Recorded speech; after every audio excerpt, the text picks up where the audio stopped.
Good morning, everyone on the US side, and then a good evening, everyone from India. My name is Kedar Pavgi. I am the National Capital Region Director at the National Security Innovation Network, which is a part of the Defense Innovation Unit.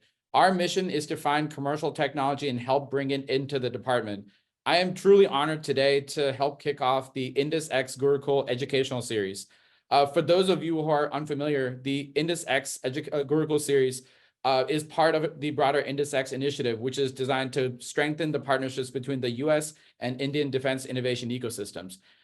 This specific series is meant to help startups and prospective startups learn about the challenges, the different ways to navigate each country's defense innovation space, and learn how to become a better company to help service the defense industrial bases and ultimately become a good company in that space.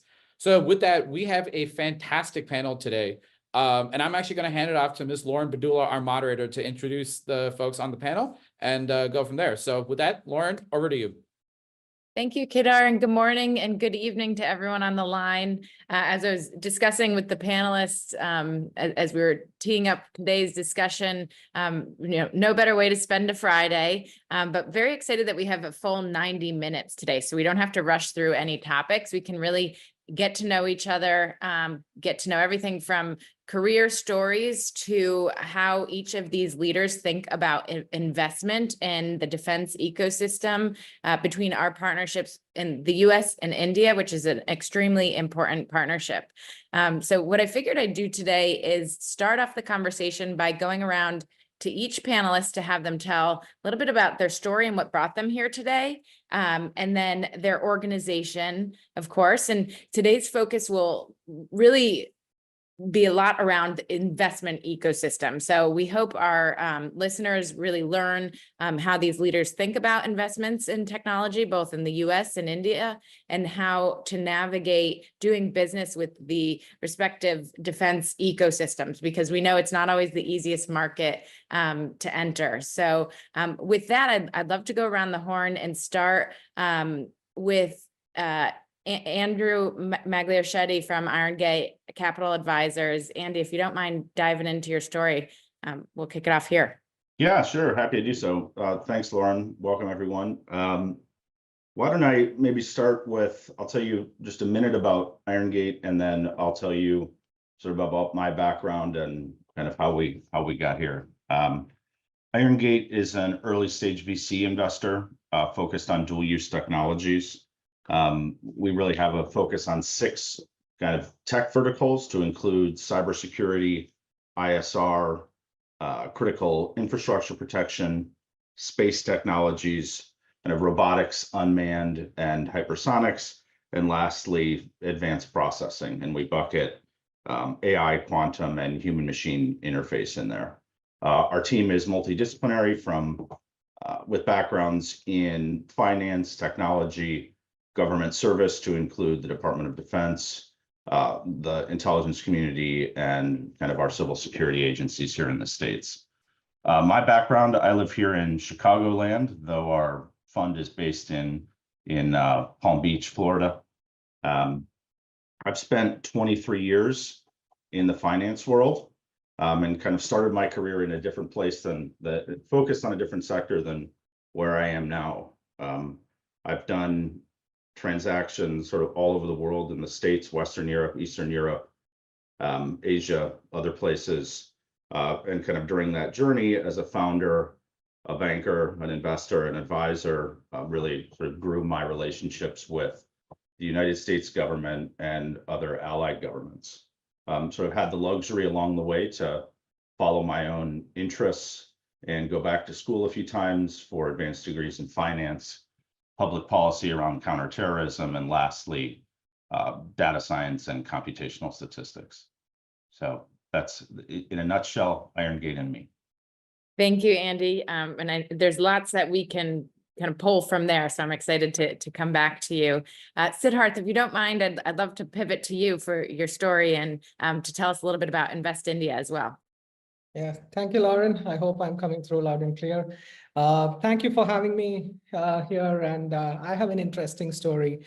After 24 years in industry, in corporate, late last year, I made the transition into government.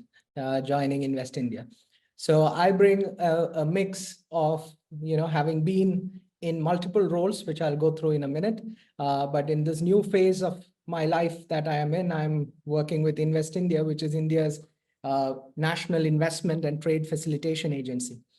So my role today is how do you create that effective bridge between industry and government in terms of how you understand government better, how do you provide advisory in terms of how do you work with government, how do you facilitate investment, trade, and innovation through various schemes that the government is making available, and then do this at scale so that you can help not just a few companies, but a lot of companies.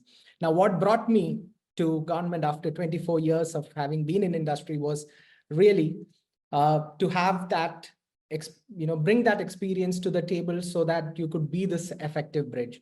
I started 24 years back as an R&D engineer working in telecoms. And over the last 24 years, I've done pretty much, I moved from being an R&D engineer to doing marketing, to doing business development globally, of which aerospace and defense used to be one of my sectors when I was working in Europe, looking at engineering services for an Indian company called Wipro.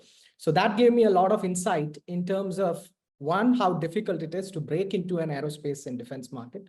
But at the same time, once you make an entry, you are in it for the long term, and it gives rich dividends over a period of time. So that experience and that understanding really helped during that part of my career. And I've also done roles in business development in India, in Europe, in UK.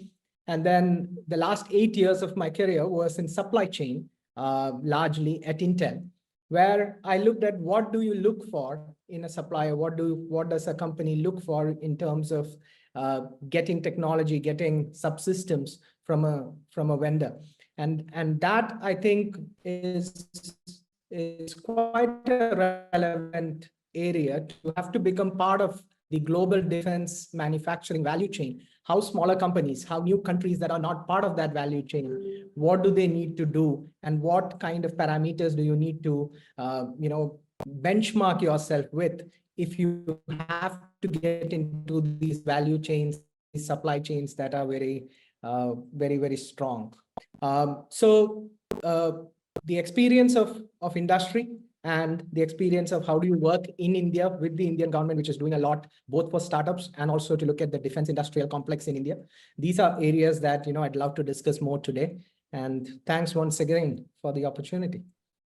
What a fantastic background, and so important that you bring perspectives from both the private and public sector, because we have to figure out how to get everyone from both sides to work well together. And I think that cross-pollination is a great enabler on that front. I'd like to pivot while we're on the government side to Mr. Singh. Jasjit, would you please tell folks a little bit about SelectUSA and your background as well? Sure. Hopefully I'm coming through as well. Thank you, Lauren. Thank you, INDUS for organizing this very important program. As a matter of background, my name is Jasjit Singh, and I'm the Executive Director of SelectUSA. SelectUSA is housed within the U.S. Department of Commerce, and our mission is to promote and facilitate foreign direct investment into the United States. I'm really excited to be part of this program, also because some of my background is in India. Immediately before this role, I was at the U.S. Chamber of Commerce at the U.S. India Business Council. And so I've gotten, in that role, about 5 years, the ability to kind of watch closely the economic ties and the geopolitical ties, I think, between our two great countries grow. So this is really, I think, a great and important conversation. And when we bring defense as the topic of focus into it, it becomes all the more important in an increasingly unstable world where your partners and allies are more important now than ever. I'd love to tell you just really briefly, one of our key programs is the SelectUSA Tech program. And this is really how SelectUSA supports startups that are strategically aiming to connect with investors. This is a program that connects early stage and startup technology companies to prospects for advancement in the U.S. market.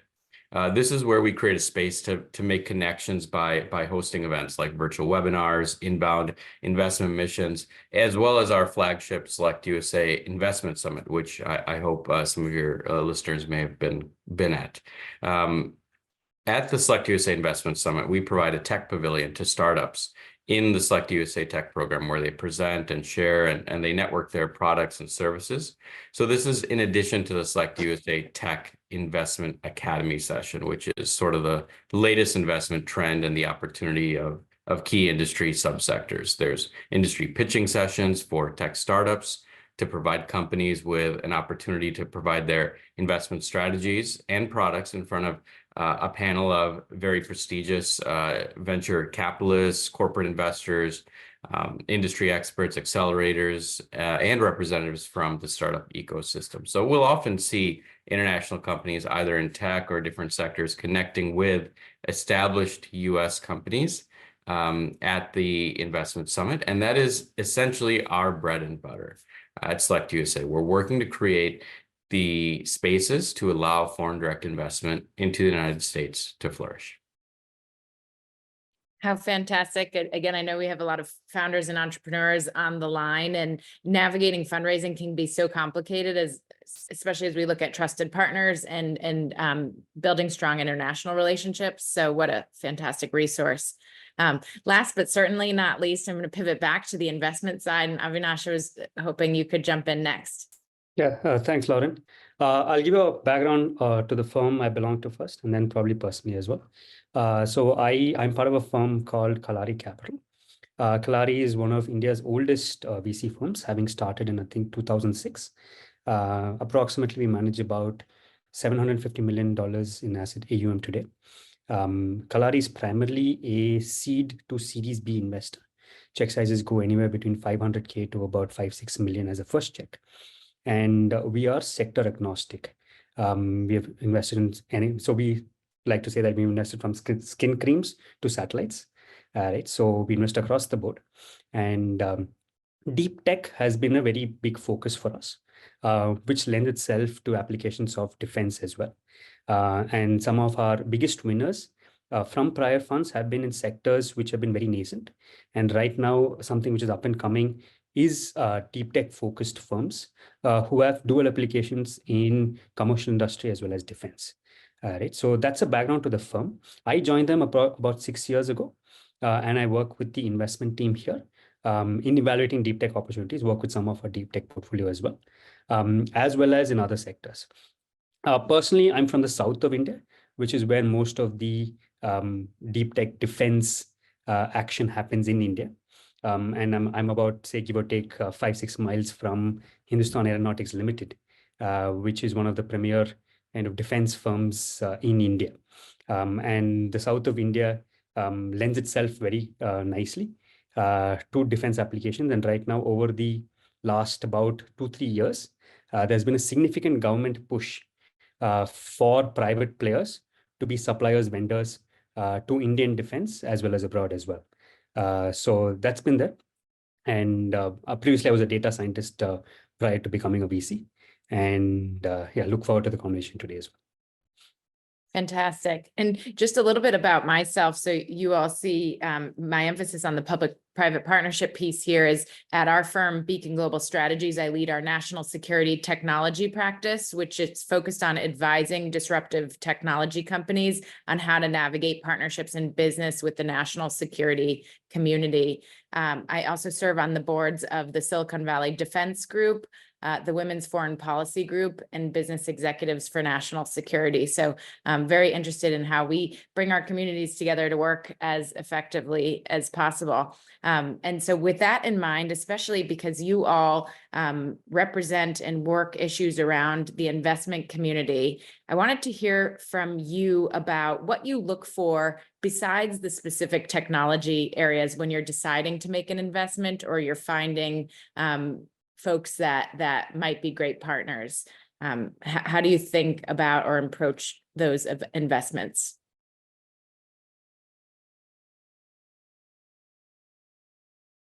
Andy, can I put you on the spot? Sure. Yeah, I'm happy to go first. So and just to understand the qualification of the question, so we're assuming that the technology meets an acute need. It sort of checks the technology boxes, right? I think in particular in the dual use segment, when we're evaluating technology investments, assuming we have satisfied ourselves on the technology side of the equation, I would start with kind of philosophical alignment, right? I mean, we're trying to invest in dual use technologies that, benefit the national security of the US and its allies, right? So just at the start, if there's not a philosophical alignment, then, there's a problem. But uniquely, the go-to-market strategy for these types of technologies is different than sort of traditional, early stage tech companies. So really making sure they have a clear understanding of how they're going to engage with their prospective customers. How do they, intend to kind of navigate the various contracting entities, the various vehicles? Do they have the right personnel and the right support resources to do that? Can we help them to bring those resources to bear? So I think that would be sort of two primary distinctions, in this segment versus another. I defer to Avinash as well to understand if he has further thoughts too, but I would start there. Yeah, just adding on to that, I think our framework probably has three main pillars to it. So the first one, Andrew, probably we would also look at the technology. And one thing we look at is it incrementally better than what the incumbents are giving? Or is it, say, exponentially better, like 10 or 100x better, right? Now, particularly for defense applications and even dual use in some sense. And most of them, I would use the deep tech lens to it. We've seen that adoption only happens if there is a potential for at least a 25x to a 50x improvement to what the incumbents are offering in terms of either efficiency, cost, or any of the other kind of similar parameters. So that's number one. Number two is what we look at founder market fit. Like you can't wake up one day and say you're going to like start such a company, right? You got to have some background to it. Either you worked in a similar space or you studied in a similar space and so on, right? Unlike say other sectors where you could theoretically say wake up one day and say I'm going to have a low code, no code application to start something. In such defense or even dual use kind of solutions, we've seen that founder market fit where you at least know what the buyer persona is, what the buyer pattern is in terms of how do they make their purchasing decision. Those are important kind of factors for us as well while evaluating an investment decision, right? So those are the two main things, like probably adding a different flavor to what you just said. But those are the two main kind of things where we would look at. And the third one we would definitely see is, are you at least giving some sort of cost advantage, right? Primarily because we've seen that in the current day and age, cost is becoming a significant factor in the purchasing decision in larger organizations. So those are three main things we're looking at when we are evaluating any investment which has a defense angle to it here. Just last thing to add on, the dual use comes into play primarily because of a de-risking factor, right? Because in case you don't get adopted by, say, defense buyers, right? You must have alternate buyers in order to make sure that the company is a going concern. And that's where that is. But if you do have significant inroads into defense applications only, and you know what you're doing, that also works for us, right? But the dual use kind of structure is essentially for us a de-risking strategy in the event that you're not able to crack your defense contracts.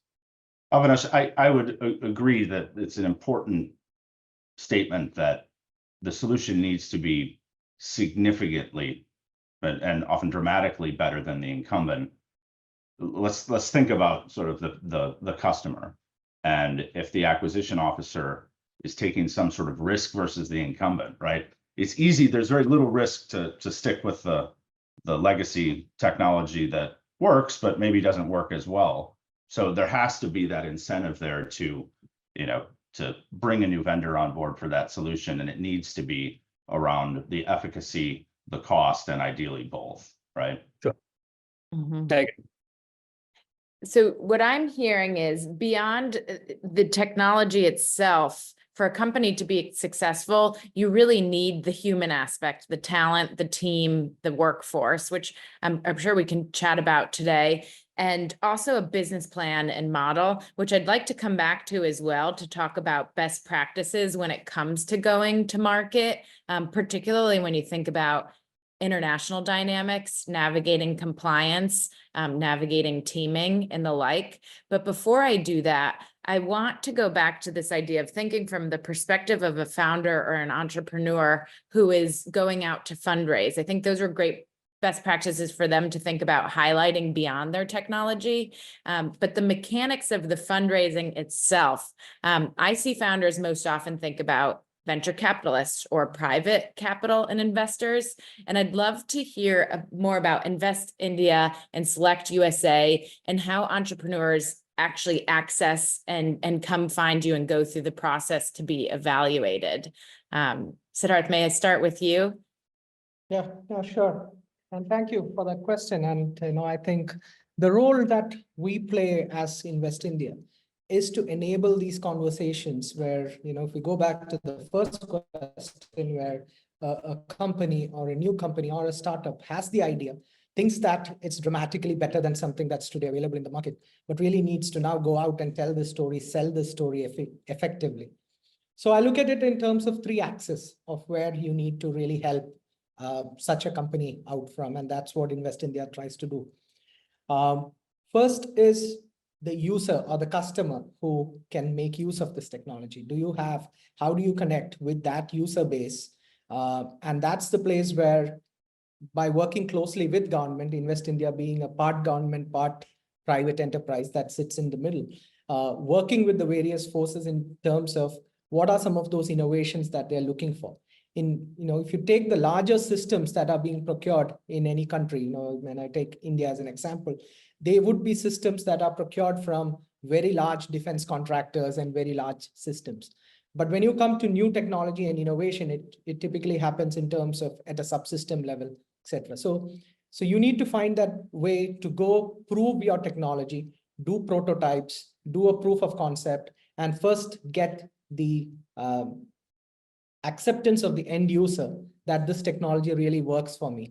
So how do we enable that? So that's where we work closely with both the Defense Ministry and the various organizations and companies under the Defense Ministry to look at, give access to companies to some of their problem statements, some of their events that are happening where they explained to the MSME and startup ecosystem in terms of what are some of the problems that they're trying to solve, whether it be in electronics or in sensors or in technologies that are related to radars and countermeasures, all of these. The second is, once you have a customer, once you have somebody who's really looking for that, you look at what is the ecosystem that you require in country if you're building that solution. Because again, you can't be doing all parts of the solution. Your sweet sauce or your secret sauce is what you're working on, but you still need if you're working on the electronics of it, still need the mechanicals around it. You need the cables, the connectors, the batteries, etc. around it. Now, for a startup, for a new company in the field, it's very important to focus on their core, while a lot of things around it are made available to them through an ecosystem. So that's the second part where we connect, where we say that, okay, if you are bringing in, say, X part of the solution, where can you find in your local ecosystem the rest of the parts that will make this into a system that's demonstrable, right? Because, and that's something that's very important for early stage companies to know who are the complementary companies and complementary technologies that can come together to show something that's demonstrable. And once you have these two, at least in paper form, in terms of knowing, you are then starting to look at how do you get the money. And that's the place where the third pillar comes in about the outreach to investors, where the government has made various schemes. So Invest India is also the nodal agency for India's startup program called Startup India, under which there are seed funds available, there is mentorship available, and there are common facilities available where you can take some things into test and so on and so forth. So through these 3 levers is where I see Invest India making these. One is the access to the end user. understanding of what some of those challenges are, problem statements are, access to the ecosystem, which will help you build a solution, not by yourself, but with an ecosystem around you, and then access to initial funding through Startup India kind of mechanisms, and then the outreach and the the connect that we can enable to other VC firms and other angels, like some of them represented here on the panel today. So these three is what I would say, how we come in and enable these kind of companies. And that role as an enabler is so important because these companies are focused on preserving resources, finding ways to survive really in sometimes difficult economic situations. And so instead of knocking on hundreds of doors, to have a resource like that is so important, I think, for the health of the ecosystem. Jasjit, I wanted to turn to you to talk a little bit about this idea of foreign direct investment. And if you could explain that to our participants today, and specifically any encouraging trends you're seeing regarding Indian investment in the US.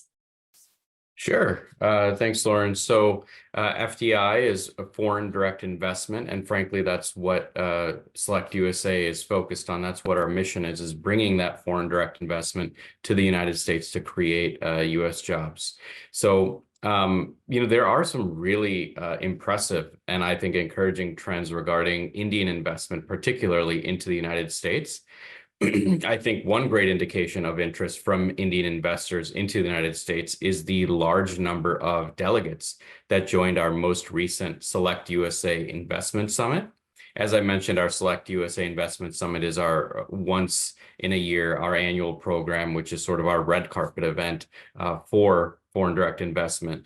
And it is, being the most prominent event, we have different size delegations come from various countries. And I'm proud to say at the 2023 SelectUSA Investment Summit, which took place in May, it hosted the largest Indian business delegation to an investment summit ever.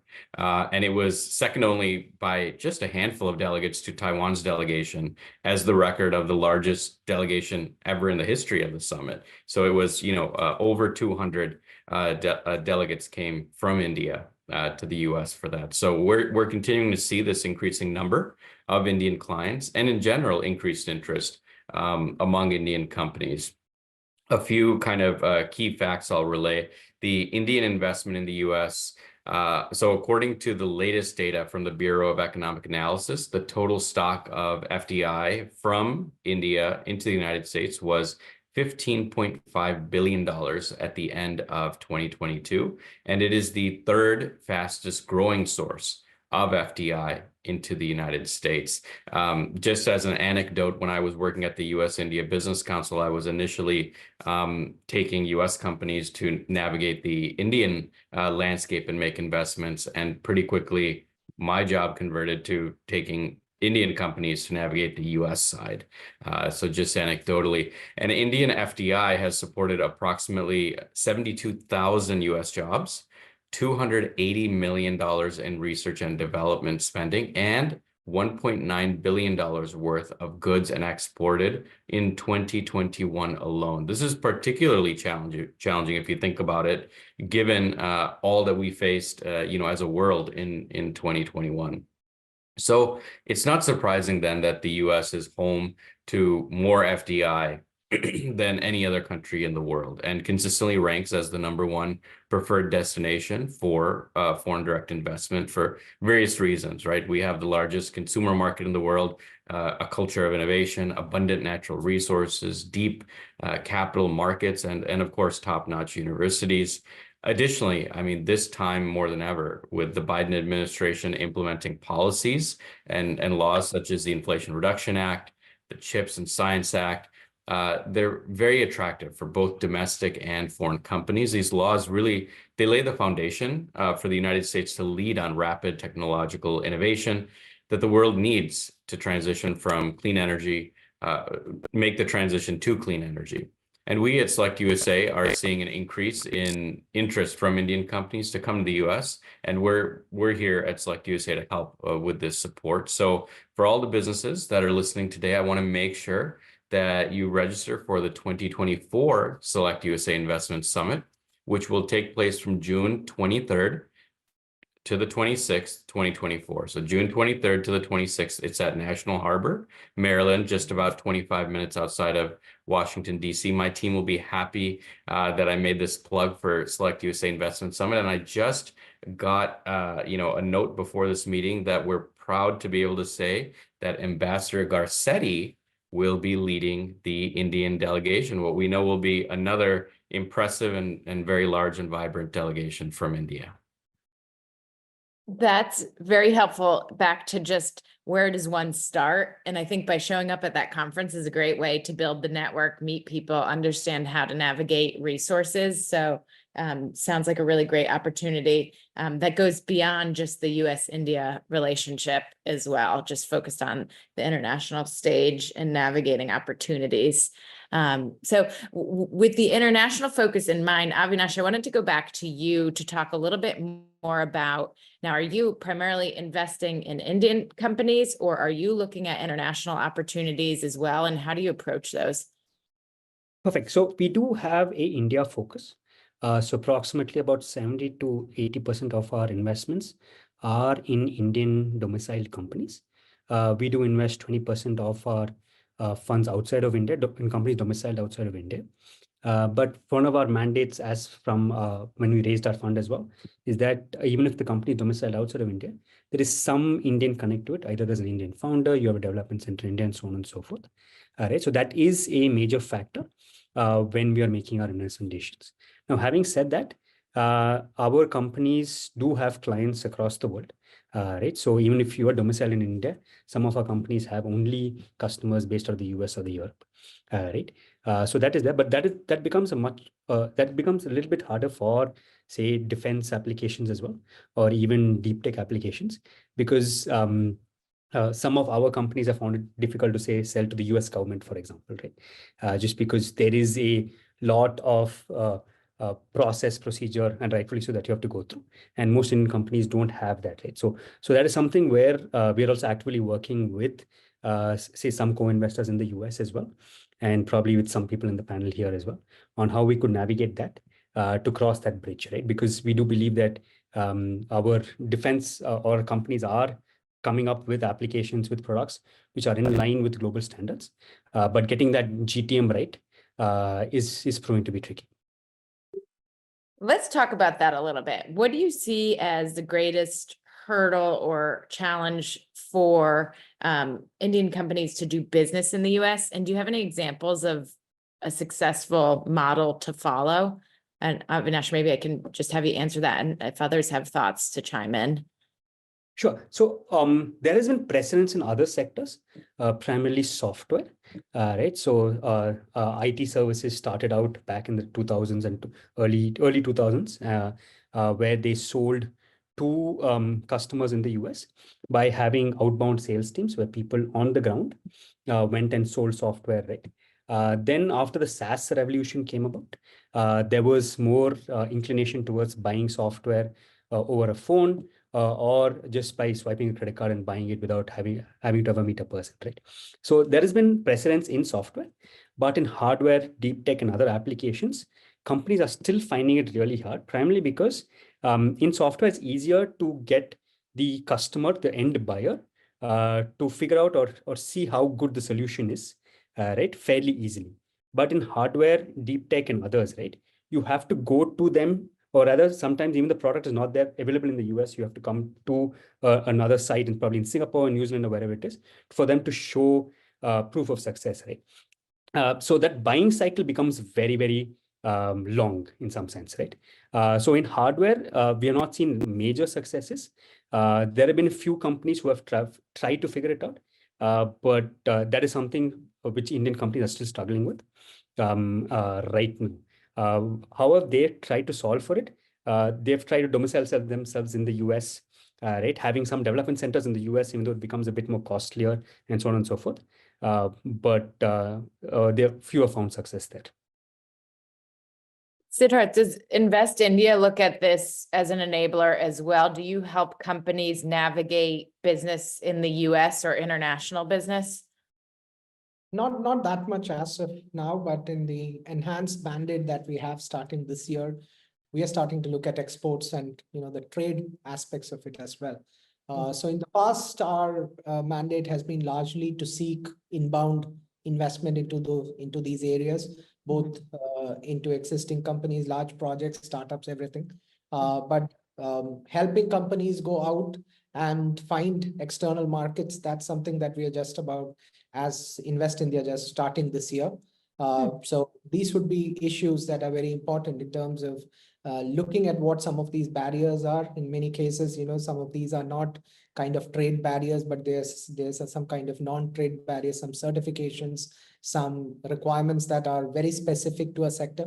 And in many cases, companies coming from a geography like India are not even aware of the requirements that they have to comply to. And that's one area which we have identified where maybe a lot more work needs to be done in terms of how do we help them reach that. And the reason why we need to be really focused on this is because a lot of this technology development requires multiple customers that they can finally sell to. While proof of concept, proving a technology can be done at a proto stage at a different kind of cost point, if you really have to manufacture at cost and compete in this market, you need an access to a larger market. So that's something that we'll be focusing on starting this year. But as of now, I do not have many stories to say in terms of how that, that route of reverse cases have worked out. So hopefully next time we speak, I have more. Well, it's exciting that you're prioritizing it as a growth area. And I think also, of course, an exciting aspect of the INDUS partnership too, where we can really find ways to expand that cross-pollination. Andy, I wanted to pivot to you to talk about how you are scoping any international investments. Are you looking at India as a market where you'd like to invest? And then maybe we can pivot to talk about how your portfolio companies look at India as a market to enter. So two things from an investment and then sure. Yeah, maybe I could just for the founders on the call too, I wanted to, and maybe now isn't when you want to focus on it, but there are some sort of unique requirements to doing business with the Department of Defense that they should at least be sort of initially aware of, especially at the earliest stages of their company as they're kind of plotting the growth structure, right? I mean, I could jump into those now, or we could sort of get to it later, but let's do it. Yeah, I think that makes sense. So, generally speaking, if we thinking about, let's start with capitalization of your early stage company that is based in India and intends to or has aspirations to do business with the Department of Defense. It is really important for not only the DoD, but for firms like ours who may be prospective future investors of yours to have transparency into who the beneficial owners of those companies are. And I don't want to kind of go down the rabbit hole on adversarial capital and what we're specifically concerned about, but that idea of making sure that in fact, who the end beneficial owners are of the entities investing in your firm are. It should also kind of, it'll have maybe an impact on your capitalization strategy in the short term, but it can also have an impact on, maybe even small scale inorganic growth, right? If you're doing a stock and cash transaction with a company that you're folding into yours, you have to understand who are you issuing that stock to, right? And it will also fuel who are you giving board seats to, right? Which feeds into this idea of, if you're going to do business with DoD, you should at least have, or aspire to do business with DoD, you should at least have a general understanding of the structural requirements to do so, right? DoD thinks about FOCI, which is foreign ownership, control, or influence, and how do we kind of mitigate those things as someone is on a contract pathway to doing business with DoD. There are things like special security agreements, security control agreements, proxy agreements for subsidiaries, voting trust agreements for subsidiaries that are based in the US. And the Defense Counterintelligence and Security Agency, which is DCSA.mil, has a really concise explanation of these things. I'm not suggesting that early stage founders spend a ton of time on this, but you should at least understand it if this is part of your eventual go-to-market map, because these should inform your decisions earlier on so that you don't kind of make a decision that will preclude you from perhaps doing business in the future with DoD. So sort of all I'll say on that topic. Lauren, if you want to remind me of what the primary question was, I'm happy to address it too. And I'll just foot stomp your point, Andy, because I focus on the national security markets. I'll give it a specific example. I've seen a gaming company that was aspiring to do business with the Department of Defense, but started a joint venture in China that prohibited them from doing so. So I think, as Andy said, take a look at if you're seeking work with the US government, if you are taking capital from or looking at ownership structures that involve our adversaries, it'll prohibit you from doing this business. So just go in with eyes wide open in that sense. And Andy, my question was around doing your strategy for international investments. Are you looking at companies in India as opportunities? And maybe we can come back to it after, but I was going to actually have you flip the question of your portfolio companies doing business in India as well. And so I know there's a lot there. So maybe start with just the investment side. Yeah, I mean, we are expanding. The majority of our investments now are US-based investments. We're expanding the aperture of that. We have 3 portfolio companies in Canada, 1 based in Germany. We're evaluating other opportunities. We would certainly consider an investment in an Indian company. I think for us, we would want to, the ideal point for that, and really where I think we could add value, is when they're tipping over to that point where they want to do business in the United States. How can we help them with, their go-to-market with respect to the United States government? How can we help advise them on the issues that I just described? But also, if they're planning on standing up a US subsidiary for compliance purposes or otherwise, we can help them with, sort of identifying the folks that can act as their directors here in the States and can add value that way. To the second point of the question, I mean, yes, our companies are acutely interested in doing business in India. Actually, as it happens this week, we have a company on the ground in New Delhi that is doing a pilot program as a subcontractor for a Safe Cities contract for gunshot detection.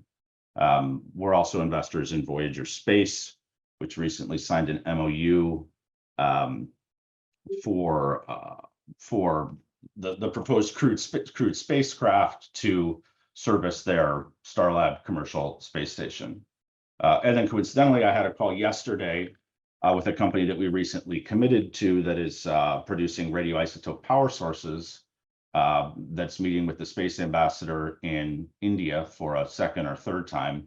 And by the way, they gave really good feedback on that relationship dynamic.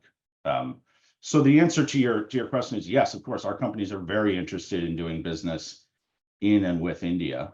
In terms of our investments, I think for us, again, the logical entry point is as they're tipping over into doing more business with the United States. And I think we would look at co-investors like Avinash as our businesses are starting to do more businesses in India. This is a great example of a partnership that work where they can add value, on the other side in helping us to navigate the complexities there. That's very helpful. And on this idea of partnerships, it's again something I always find interesting to navigate because there are aspects of it that are critical to being able to enter a market or successfully sell into, say, the Department of Defense or the MOD. And Sidharth, you talked about this as well, this idea of teaming. And Andy, you just mentioned one of your portfolio companies is a sub to a prime. I'm curious if any of you on the line have advice about how to team with other companies. Is it traditional primes? Is it international companies? And how to think about teaming also from a technical perspective to finalize your solution, not just sell one part of a technology, but to really figure out how to come up with a team that has a viable solution as well. So how do you advise companies when it comes to teaming with other companies? So I would say two things. One is look at the complementarities that you're bringing in, and again, when you're looking at something like US, I think some of the complementarities are very evident in terms of, if you look at really the infusion of technology in this area of defense. US is the natural leader in terms of where technology development has happened in the defense sector for a long time because of its indigenous capabilities and its cutting edge capabilities it's had for decades. And sector has been reliant on imports. So homegrown tech development in India has lagged in this sector to a certain extent, while India has made some rapid advancements, for example, in space, where India's successful moon mission and mission to Mars, etc., have put India on that pedestal with respect to some technologies. In the larger defense context, I would say access to technology has been something that's been lacking in India. So technology partnerships with both startups and larger companies in India is what Indian companies look forward to greatly. And in return, what's available in India is the large market of defense spending that India is opening itself up to. And India's defense spend, which traditionally have been with many other countries, now in the recent few years, a lot more of that is shifting towards the US and towards the Western world. So there is opportunity that's been created. But what India is trying to do is to use these partnerships to make sure that India does not remain just an importer of technology, but is able to indigenize that over time. And if not indigenize quickly, at least start with local manufacturing or local support of these, of the products and of the technologies. So what I would advise is that the technology component of what India is getting, or what the Indian partner is getting in terms of technology access, would be something that when the government of India evaluates a proposal for such a partnership and looks at what sort of incentives to give to that partnership in terms of being able to set up a factory or set up operations, etc., the technology aspect of it would be number one. The second aspect then would be, by doing that technology transfer to India, can you address a larger market? Because the inherent advantages of India is going to be its lower cost and its ability to scale up production at lower cost. So if those cost advantages of India can be utilized, and this can be fed back into the global ecosystem. So when you form partnerships in India, I think the way to look forward is, it's not India for India alone, but it's India for the world. And how can you supplement Indian engineering with technology from the US, set up a base for addressing maybe an immediate Indian requirement, but then look at the scale that it can give back to the global business that the same company or startup is looking at.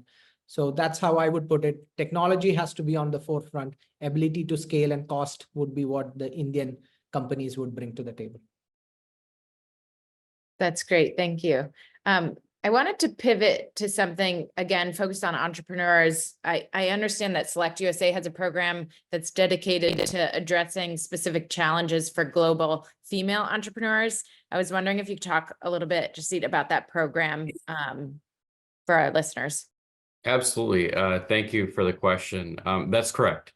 We do have a program that is specifically geared towards supporting women tech entrepreneurs. It's called the Select Global Women in Tech, or SQUIT, mentorship network. And this is a year-long program that introduces international tech entrepreneurs to the US market with support of SelectUSA's traditional data and counseling services, but with the addition of community learning and networking opportunities. So the SQUIT program formally launches at the SelectUSA Investment Summit, and it offers participants access to a number of areas.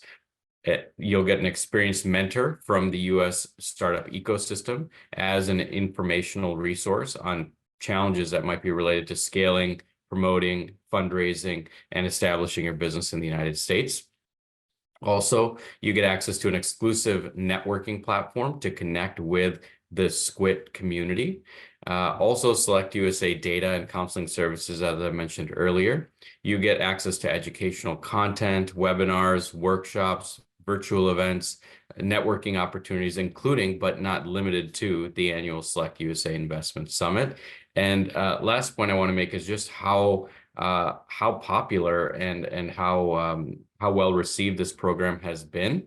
Our inception was in 2021, and since then, the SQUIT Mentorship Network has grown over 200%. So we're just incredibly proud of this program and all those that are involved in it. That's awesome. What a great resource. Avinash, I wanted to pivot. We talked a little bit about a thoughtful approach to secure cap tables. I wanted to see if you and maybe Andy had any advice as we think about security of things like IP and really cybersecurity. How should entrepreneurs from an early start think about securing their intellectual property? Do you give any advice to your portfolio companies on that front?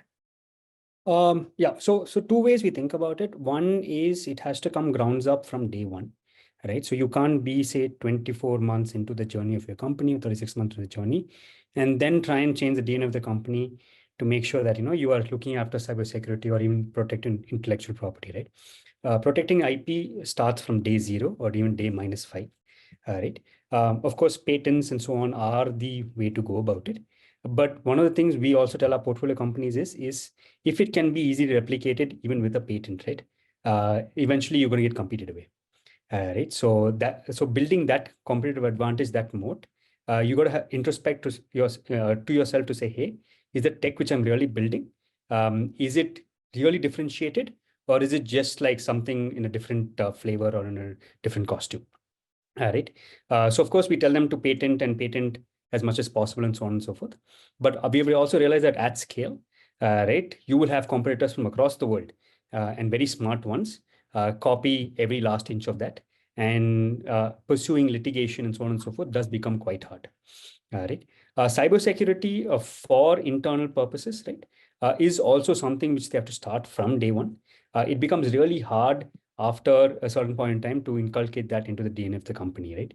So even though it's an extra added cost towards the start of the company or towards when you at the early stages of the company, it does pay off dividends later on, right? So short-term pain for long-term gain in some sense there. That's how we think about it. But also IP also, when we do have our companies are trying to figure out IP, even though patents are there, we've seen that they do get copied and pursuing litigation becomes very, very difficult after a certain point in time. I'd add just two other things for software companies, thinking about who is touching your code base and who has access to what and when, right? And that also feeds in later to kind of a supply chain integrity question if you're trying to do business in the USA. Hardware folks, what are the various components of your supply chain? And again, who is seeing what parts of your plan, your plans and your schema? Is there an opportunity for, let's say, replication somewhere along the way? And then lastly, you should also think about your vendors, right? And I'm sure Avinash would agree, when you're thinking about cybersecurity more broadly, some folks overlook the idea that different vendors within your sort of component stack in operating your company have access to very sensitive information. So understand who those people are, how they can interface with your information, and what sort of privacy protections there are for you to make sure that your intellectual property isn't inadvertently being leaked through those vendors. That's great advice. You brought up, Andy, supply chain security. I wanted to see if any others on the line had advice or thoughts about navigating supply chain security or supply chain related issues.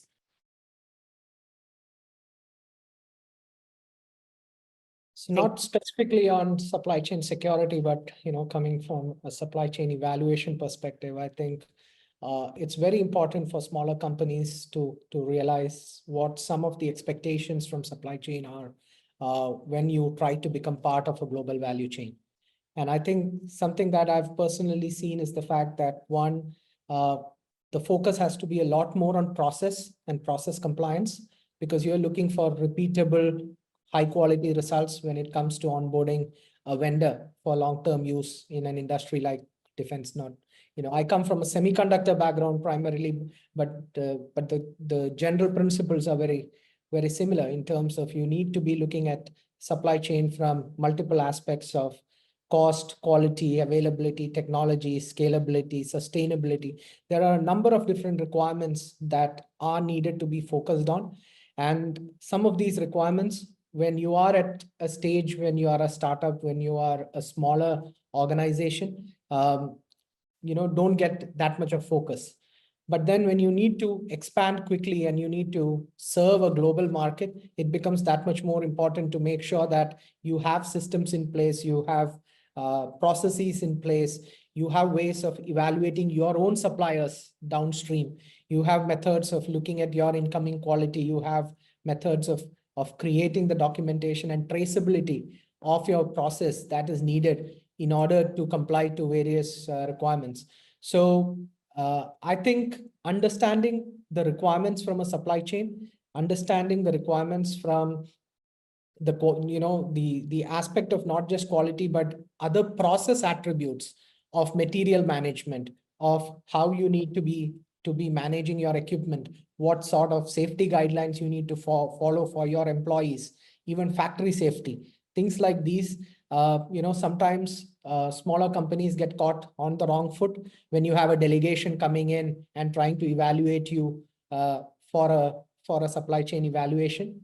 So some form of kind of regular in-house audits of all your processes, so that when the time comes when you have a good enough or a good client coming to do a check for you, you should already be prepared. So tying up with some agencies, doing your regular audits ahead of time, and not waiting for that at the time when that opportunity is knocking on your door, and then you're trying to change your processes and make those improvements, will not be sufficient. So from a supply chain perspective, I think you have to build in quality and you have to build in process right from the start and keep improving it. Of course, some of this comes at a cost, but unless you have that focus right from the beginning, I think it'll be very difficult to catch up towards something of these at the end. That's great advice. And I think gets back to something you started off with, which is the idea of scale. And to have this at the top of mind in the beginning, I think is important to enable eventual scalability too. So thank you for that. Jasjit, I wanted to get back to something we've talked about just in terms of the perspective from an early entrepreneur and fundraiser. If they can't make it to the June conference, what's the next best way to engage the SelectUSA team or to reach out? Is there an email address, or what are some other ways to get involved? Yeah, great question. Maybe I'll pop it into the chat. We have someone who leads our SelectUSA Tech program. I'll go ahead and put that in the chat. But aside from the summit, we do events, around the year in different markets that are oftentimes a really valuable place for investors at every stage of their development to connect with SelectUSA. For example, just yesterday I was in Brazil, and we have a really popular roadshow where we had brought about 12 states with us there. We've done the same thing in Italy. We've done it in different countries. For Indian investors, though, in particular, I think at this point, the SelectUSA Summit is sort of the one-stop shop. Can't do anything better than that. But if you're not at the point that, and I should say that the SelectUSA Summit is, whether you are just starting out in your journey and you want to just have an early connect, pick up some cards, that summit is for those investors as well as those who are right on the finish line and even are interested in making an announcement that's going to get sort of federal attention. So I think bar none, the SelectUSA Summit is the best place, but I'll be happy to throw into the chat an email address that anyone in your audience might contact for further information. That's awesome. Thank you so much. And for all panelists, but maybe while I have you, Jasjit, I'll start with you. I know I avoided asking about specific technology areas of interest at the top. They wanted to talk about more of the process side, but I was thinking I could go around the horn now and talk about technology or kind of critical industry focus areas. So just do USA have any?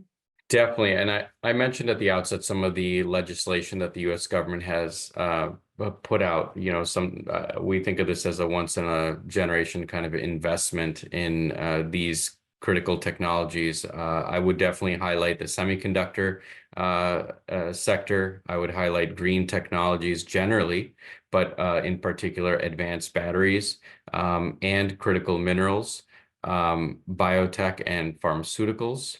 Have also been kind of getting a lot of attention. And I think I would say that these are the top ones that the U.S. currently is focused on. Thank you. Avinash, do you have any specific tech focus areas for the fund? So in deep tech particularly, so we're looking at space tech for sure. So satellites and rockets is something which we're actively looking at. We're also looking at robotics. And we're also looking at construction technology, just because there's been a push from the government right now. There's been a huge kind of investment in CapEx in building out infrastructure. So those are some tailwinds for India per se. From a global perspective, semiconductors is definitely one focus area for us as well. So those are the four main things we're looking at.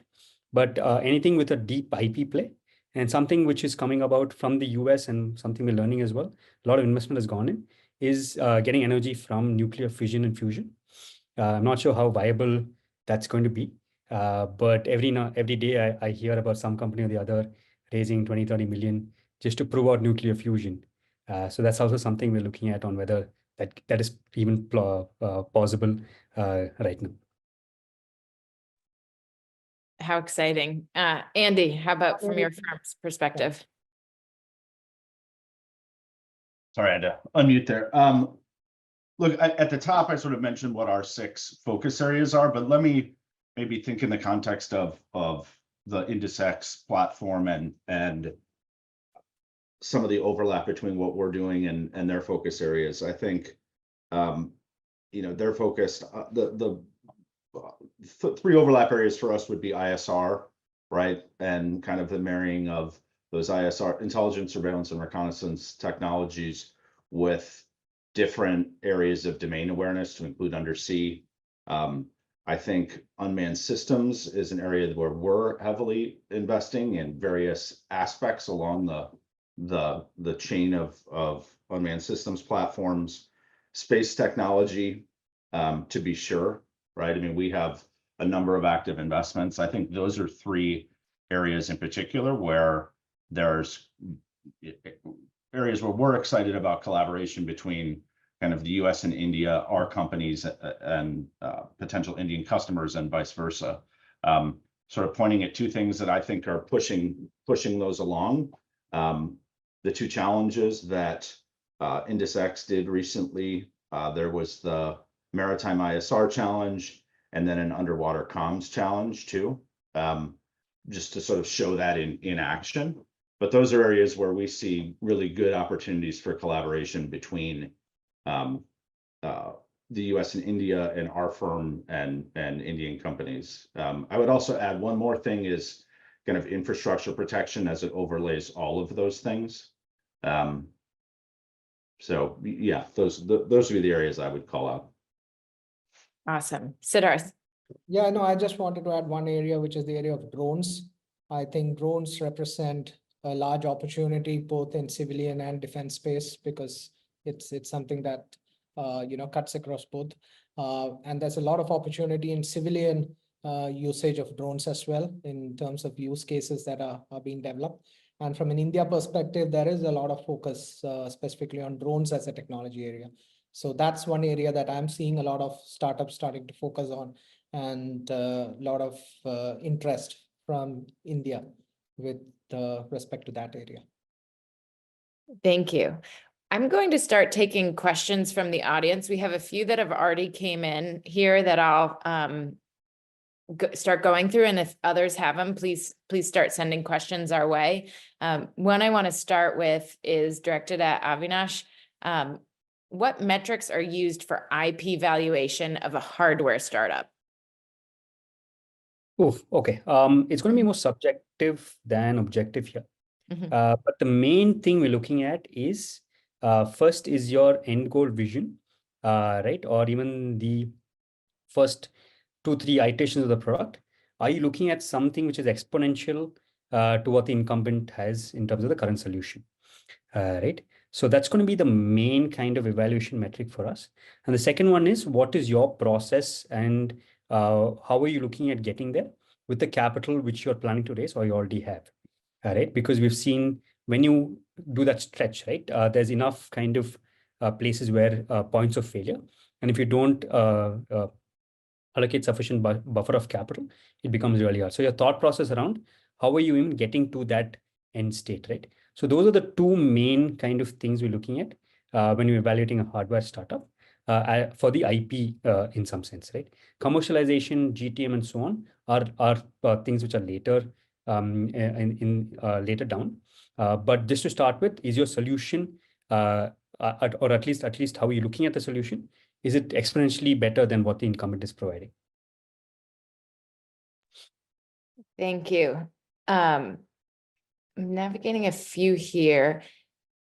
One is interesting, just around any networking platforms for defense electronics. So my interpretation of that is we've talked about the conference for SelectUSA or in-person events. Any ideas around virtual opportunities to network, perhaps think tanks or nonprofit organizations?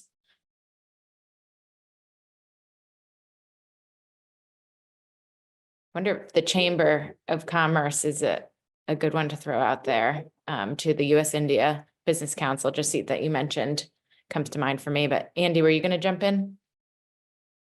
I was just going to point out this sounds like a great opportunity for Ensign to put together a virtual networking opportunity between the US and India on this topic, but not to create work for you guys, but I think that's a great one. And it sounds like we'll be building out more programming. So for the Ensign folks to follow up with. Great idea, Andy. I'm going to jump to a question here. Let's see.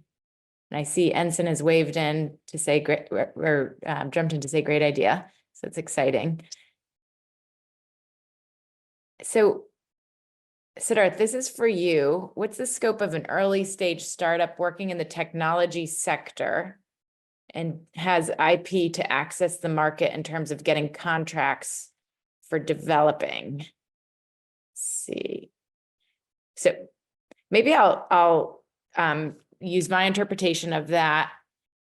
Anything else on compliance to be able to go after contracts with IP? I know on the US side, we have to navigate things like CMMC, which is a certification process to show cybersecurity needs are met on the contractor side. But Sidharth, any thoughts there? Yeah, so some of the things that we're doing in India is there are some relaxations that are given for startups in terms of when government is procuring or the forces are procuring. Typically, while buying from large companies, there is prior experience requirements, there are prior turnover requirements, there are earnest money deposits that are needed, which are all by the general financial rules. There are a lot of constraints that are put on who can sell to the government and sell to the forces. Now, for startups, there are certain relaxations available, and companies that are reaching out in terms of wanting to supply technology to the government and to the forces. And if they are registered startups under the Startup India program, and they have been recognized as startups working on technologies that are of interest, they get some of these relaxations in conditions. The second is that in India, there is a government marketplace where you can register these products and the government and the defense community can also access the government e-marketplace, as it is called, and the startups can get registered with the e-marketplace and provide their products and solutions through that marketplace to government buyers.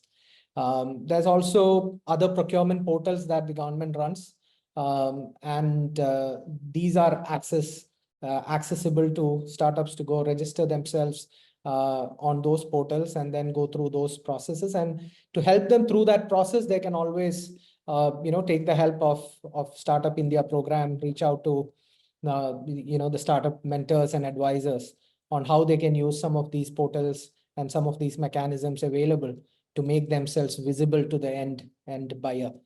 So these are some means that there are for making sure that you're visible. And the rest of it is in terms of, like you mentioned earlier, there are events that are conducted by both industry associations, by Startup India program, by organizations like IDEX itself, where you bring the buyer-seller meet kind of philosophy, where you can bring your technology there, get yourself heard. So I don't think there is one single method of really going and getting those connects and those relationships to make your technology, IP, or product visible to the end user. You will have to have a combination of these strategies to get to where you want to. Thank you, Sidharth. You answered a theme that I'm seeing in many questions here around creating awareness of technologies, finding opportunities for partnerships and networking. Thank you for that. We've got a question here about ITAR, which I know is a very tricky process to navigate, but to see if any panelists have thoughts on how are ITAR issues resolved with respect to US companies wanting to license AI for space tech to Indian customers.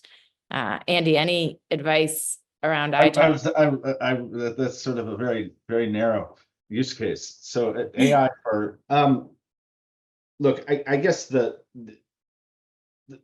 understanding ITAR, it's sort of more there's a bunch of different levels, right?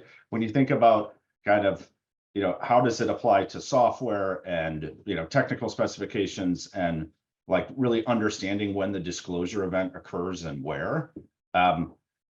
There's not like this is not a question where you should listen to anyone's advice other than an attorney on this, because this is a sensitive topic and you do not want to have a fault here on, in particular on sort of the technical specification disclosure event that can even occur, can be considered to have occurred in a simple conversation that occurs in the United States with a representative of a foreign entity. So I unfortunately, I can't give you like an easy answer to this other than to give you the advice that make sure that you are comfortable with council's approval of when and how these types of disclosures occur.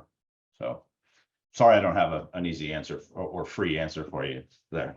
It's a good talk to a lawyer is what I'm hearing. Yeah, exactly. Yeah. Thank you.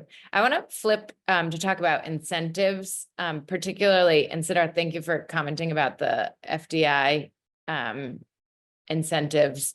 But Jesse, any comments about how you're looking to attract foreign investment, specifically around incentives that investors can pursue looking to the US?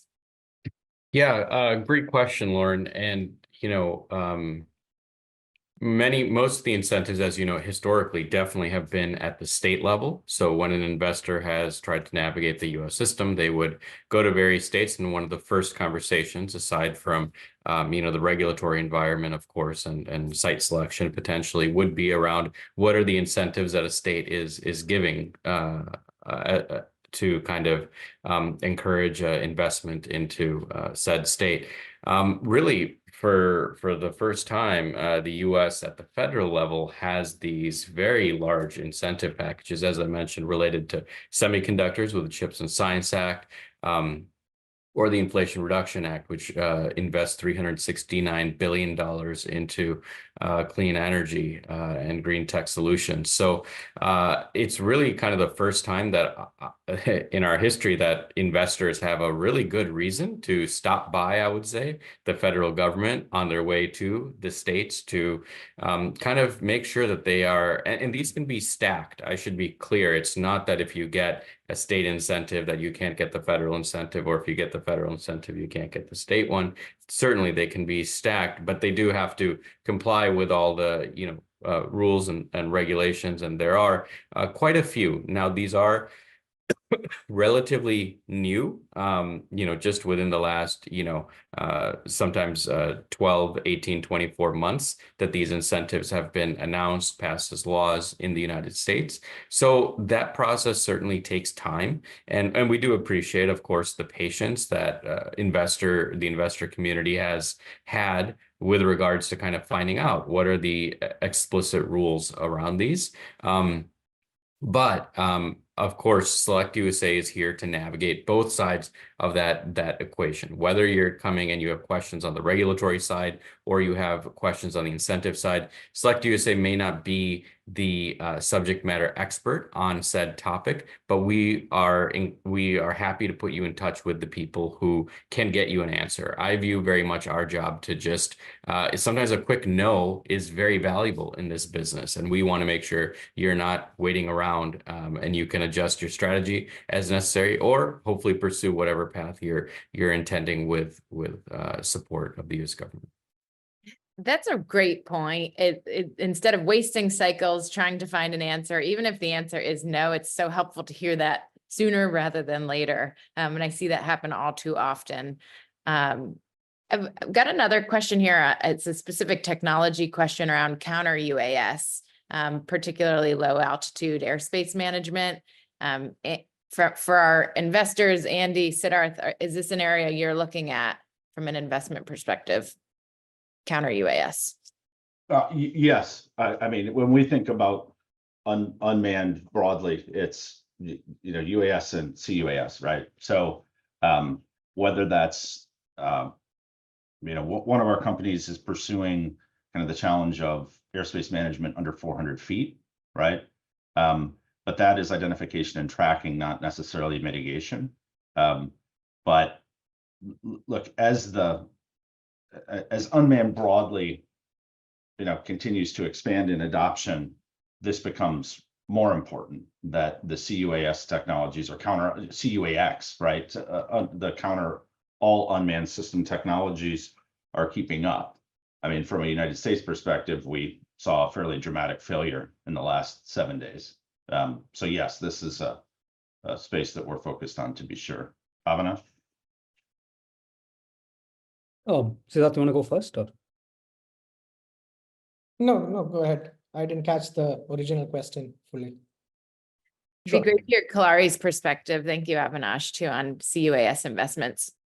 Sure. So the only thing here on CUAS and even unmanned traffic management, right? The commercial use cases, or rather the other use cases apart from just government and defense in India per se, we've seen it to be quite on the lower side than what we typically would like to be, right? So even though there is some interest, you got to show the path to a venture outcome here, right? So here I would much rather put it in terms of, do you have enough kind of market demand from an India perspective, or do you know how to sell outside of India for this? And that would be the main kind of point for us on whether we're taking it forward or not, right? But primarily because these are very, very small subsectors within drones, right? Even though drones has given us good outcomes, 2-3 companies have gone public as well in the last year or so. There has not been kind of, for these specific kind of use cases, large outcomes is what we've seen. Thank you.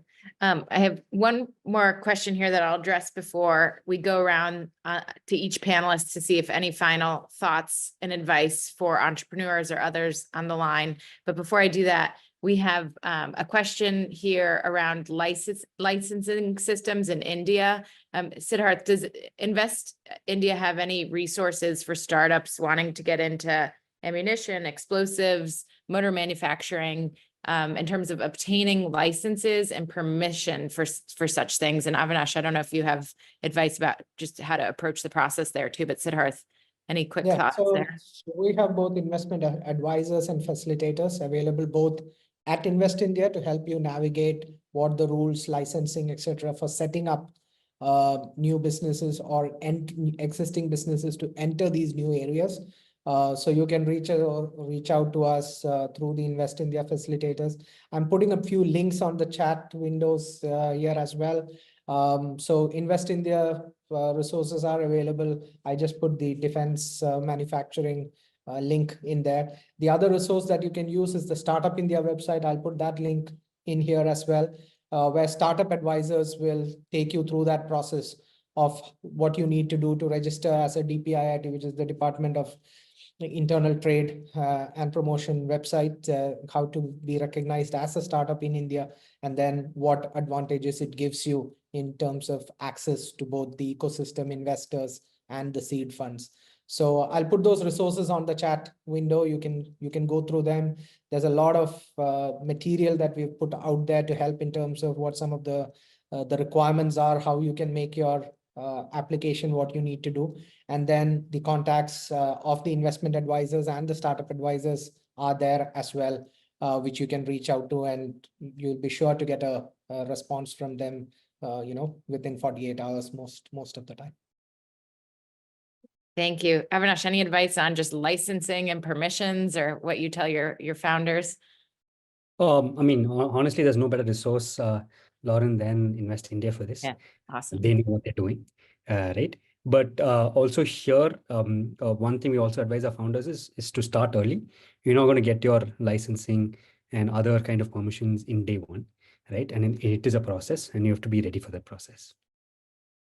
Thank you. Well, we have a few minutes left before I hand it back to Kedar. Jasjit, maybe I can start with you. Any closing thoughts for folks on the line? I would just say that the time is right. If you're thinking about an investment in the United States, as I mentioned, there's kind of this once in a generation investment. So the global signal is out there, and SelectUSA, we're also, humbled by investors who are considering the United States. Of course, there are many benefits as we see, but everyone has choices. And as part of that, we want to make sure that investors know that SelectUSA is a resource for them along their journey, both whether you have need support now or at any point in your journey. So we hope to see you at the SelectUSA Investment Summit, June 23rd to the 26th. Applications are now open. You can go to our website, and we'll look forward to seeing you. Thank you. Avinash, any closing thoughts? No, I think like Mr. Singh said, the time right now is ripe, primarily because the Indo-US corridor, I've not seen it as bubbling as it is right now even in the last 20 years, right? So, and there's a lot of trust between both the nations, and right now there's a lot of trade which is happening and it's just growing, right? So now there's no better time than now to start, and the amount of capital available even in India right now, right?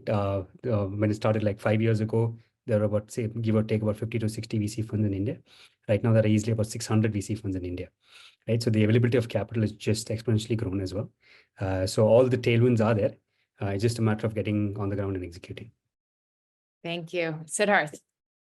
No, I think I'll go back to what Jasjit said at the start. This relationship is very strong, and now, both ways. He spoke about the 15.5 billion of FDI that India has put into the US, the 72,000 jobs created, the 1.9 billion of goods exported as a result of that, etc. So, what more is testament to this strong relationship and the way that, that we are working with each other to help each other's economies, help each other's strategic needs.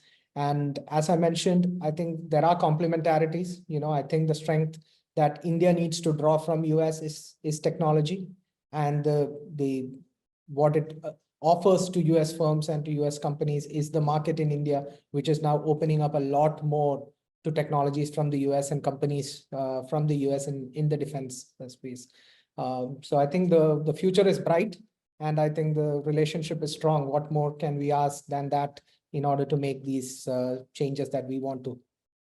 What an important tone to close on and a tough one to follow. Andy, we'll leave it to you. Yeah, I'm going to start with let me just make a pitch for SelectUSA. I was actually recently at a conference in Montreal that they put on. We brought one of our companies that is based in Montreal, who was able to interface with, I think there was 36 different economic development agencies there. It saves you like 3 years of work to be in one room with all of those groups simultaneously. So we plan on being at the conference in June. Just let me give an unsolicited endorsement of the upcoming event too. From my perspective, look, we think that the kind of dual use application space is more investable, more VC investable right now than really any time in history. You know, the focus of the problem sets is sort of more solvable by early stage companies than really ever before. We're excited to continue to watch this engagement between the United States and India increase in volume.